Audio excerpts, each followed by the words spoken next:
के 24 news room में मैं आपका मेज़बान सलमान अतहर कासमी बीजापुर कर्नाटक से।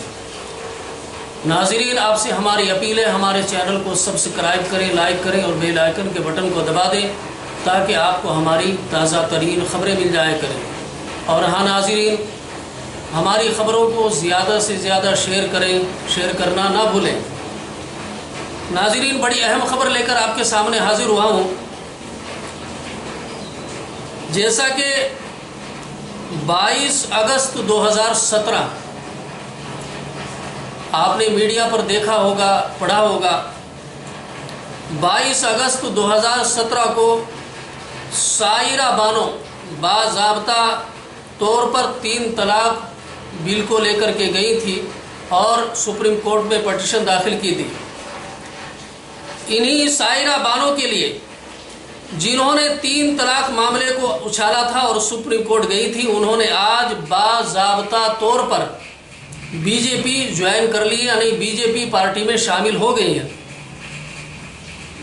पहले भी वो पार्टी ज्वाइन करने की कोशिश में थी, बल्कि इसी की मुहिम का हिस्सा रही है, लेकिन आज बाज़ाब्ता पार्टी में शामिल हो चुकी हैं। उत्तराखंड के ओधम सिंह नगर जिला की रिहायशी सायरा बानो रियासती सदर बनशेंधर भगत की मौजूदगी में बीजेपी में शामिल हो गई। सायरा बानो ने सुप्रीम कोर्ट में पटिशन दाखिल की थी जिसमें ट्रिपल तलाक को चैलेंज किया गया था। नाजरीन, दरखास्त में उन्होंने तादाद अज़दवाज को भी चैलेंज किया था। हालांकि उनके यहाँ तादाद अज़दवाज की मिसालें मिल जाएंगी जिनके मैरिज एक्ट में ये ममनू है। मुलायम सिंह के साथ साथ रामविलास पासवान, उनके सामने ये मिसाल मौजूद है। बीजेपी में शमूलियत के बारे में सायरा बानो ने कहा है कि वो वजीर आजम नरेंद्र मोदी जी की पार्टी बीजेपी की पॉलिसियों से मुतासिर होकर के, यानी वो अच्छी पॉलिसियां हैं, उनकी जो विकास है वो बहुत अच्छा है, उनसे मुतासिर होकर पार्टी में शामिल हो गई है। याद रहे नाज़रीन, वो खातीन के इंसाफ के लिए जद्दोजहद जारी रखेंगी, ये उनका कहना है सायरा बानो का, जो अब बीजेपी में शामिल हो चुकी हैं। 22 अगस्त 2017 को सुप्रीम कोर्ट में 3 तलाक के मामले पर फैसला दिया था। सुप्रीम कोर्ट ने ट्रिपल तलाक को गैर आईनी करार दिया था, जिसको ये लेकर के सुप्रीम कोर्ट पहुंची थी। नाज़रीन, इसी तरह से दूसरी खबर हमारे सामने है।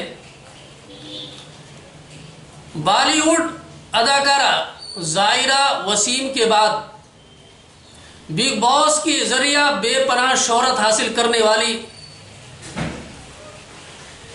आप जानते हैं सलमान खान के साथ बॉलीवुड में शोहरत हासिल करने वाली, काम करने वाली अदाकारा सना खान ने मौत के बाद आने वाली जिंदगी के संवारने के लिए बॉलीवुड को अलविदा कह दिया है। अलविदा इस्लामी जिंदगी पर अमल पेरा होने का आज़म करते हुए फिल्म इंडस्ट्री को खैरबाद कह दिया है और अपने तमाम तर शेदाइयों को पोस्ट के जरिए ये जानकारी दी है कि मैंने फिल्मी दुनिया को छोड़ दिया है, फिल्मी इंडस्ट्री को छोड़ दिया और मैं अब इस्लाम के तर्ज़े तरीके पर चलूंगी, क्योंकि मेरे सामने मौत के बाद का जो आखिरत का आने वाला मंजर है वो मेरे सामने है। हम आपको ये बताते चले कि अल्लाह पाक जिसे चाहते हैं उसे हिदायत देते हैं। इसीलिए फरमाया कि माँ पेट का मुसलमान, जिसे ये अपने ऊपर एक अज़्म रहता है कि मैं तो मुसलमान हूँ, मैंने कलमा पढ़ रखा है ला इलाहा इल्लल्लाह मुहम्मदुर रसूलुल्लाह, लेकिन इसके बाद वो आज़ादाना तौर पर सब कुछ करता फिरे, ऐसा नहीं है।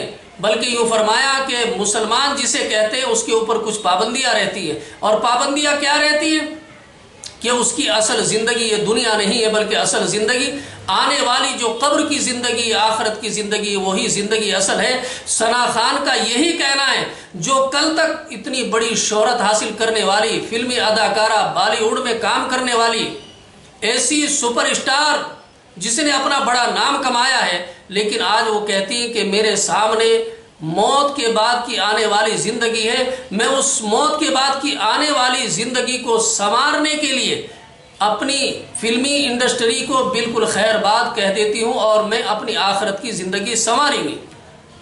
اسی لیے فرماتے ہیں اللہ جسے ہدایت دے اسے کوئی بھی نہیں روک سکتا ہے. کسی کی پیشانی پر نہیں لکھا ہوا ہے کہ یہ مشبہ دار انسان ہے، اس کے ٹوپی ہے، داڑھی ہے، سب کچھ ہے، اس کے پاس جبہ ہے، پیجامہ ہے، اور یہ برقعے والے ہیں، یہ بہت ہی دیندار ہے، لیکن کسی کی پیشانی پر لکھا ہوا نہیں ہے کہ اللہ کب اور کسے ہدایت دے دے. اسی لیے نبی کریم صلی اللہ علیہ وسلم کا فرمان ہے کہ کسی کو دیکھ کر کے حقیر نہ سمجھو، ہو سکتا ہے کہ اللہ آئندہ اسے ہدایت دے دے اور وہ تم سے بھی بہتر ہو جائے. اسی لیے فرمایا کہ سب کو اپنے سے بہتر سمجھو. ہاں یہ الگ بات ہے کہ اگر کوئی چاہے ہمارا بھائی ہو مسلمان یا ہماری بہن ہو، اگر دین سے دور ہے تو ان کو دین کی دعوت دے کر کے دین کی باتیں سمجھاؤ، لیکن ان کی برائی کرنا، ان کی غیبت کرنا اور ان کے بارے میں برا بولنا کہ یہ ایسا کرتی ہے ویسا کرتی ہے، یہ بری بات ہے. بلکہ یوں فرمایا اللہ جب کسی کو ہدایت دے دیتے نامعلوم ہو کس مقام پر اللہ پہنچا دیتے ہیں. اسی لیے ہمیں چاہیے کہ ہم اپنے ایمان کی درستگی کی دعا کریں، کیونکہ آخرت کا معاملہ ہمارے بھی ساتھ ہے.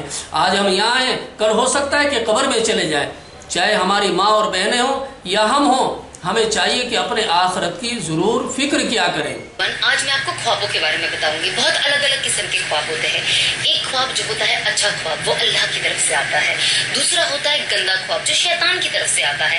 اور تیسرا ہوتا ہے وہ خواب جو آپ سونے سے پہلے کچھ چیزوں کے بارے میں سوچتے رہتے ہیں، آپ کا ذہن اسی چیز میں رہتا ہے تو آپ سپنے میں وہی چیز دیکھتے ہو. تو ہمیں کیا کرنا چاہیے؟ ہمیں سونے سے پہلے ایک بار آیت الکرسی پڑھنی چاہیے اور سورہ بقرہ کی آخری 3 آیت پڑھنی چاہیے اور سو جانا چاہیے. ایسے اور بھی بہت بار ہوتا ہے جب ہم رات کو کوئی ڈراونا خواب دیکھ لیتے ہیں یا ہم چوک کر اٹھ جاتے ہیں تو ہمیں کیا کرنا چاہیے؟ ہمیں الٹی طرف منہ کر کے 3 بار تھوکنے کی صورت کرنی چاہیے، تھو تھو تھو ایک امیجنری، اور اعوذ باللہ من الشیطان الرجیم بسم اللہ الرحمن الرحیم پڑھ کے سیدھی طرف مڑ کے سو جانی چاہیے. اور سب سے ضروری بات کہ جب آپ برا خواب دیکھیں آپ اسے کسی سے شیئر نہ کریں.